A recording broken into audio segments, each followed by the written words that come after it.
দুঃখের কথা কি কমু ভাই, খামার করে পড়ছি বিপদে। এরকম করে আসলে কান্না লাগবে, কারণ মানে এমন অবস্থা হয়ে আছে বুঝছেন, কোনো বাবাই বাল ঘাস বড় হচ্ছে না একেবারে।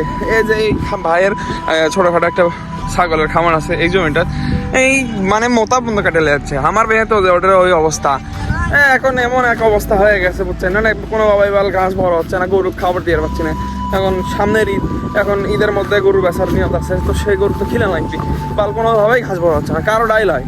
এখন ছোটোখাটো অবস্থা যে আছে ও কি মোতা বন্ধ কাটে দেখি লেখছি, কিন্তু কাম হচ্ছে না। আল্লাহ জানে এই ঘাসের আকাল যাবে দিন। এই খামারে গেলে বালের চিন্তার একটাই কারণ, সেটা হচ্ছে যে এই ঘাসের জন্য। ঘাস যদি না থাকে, কাছাকাছি যদি না থাকে, তাহলে খামারে গেলে হয়ে যায়। এখন কিনা ঘাস খিলে গরু পালা দেন না, 10 টাকা আটি কিনে না, আটি 10 টাকা দেয়। ও আমার গরুকে 10 আটি বা ঘাস কোনো ব্যাপার দাঁত খিলেল করে দেয়।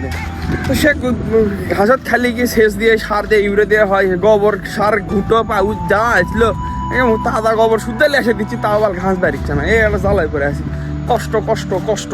খামারের আগে হুট করে খামার করার সিদ্ধান্ত করেন, আগে ঘাস রেডি করুন তারপরে। কিন্তু শীতের মধ্যে এই সমস্যাটা হয়।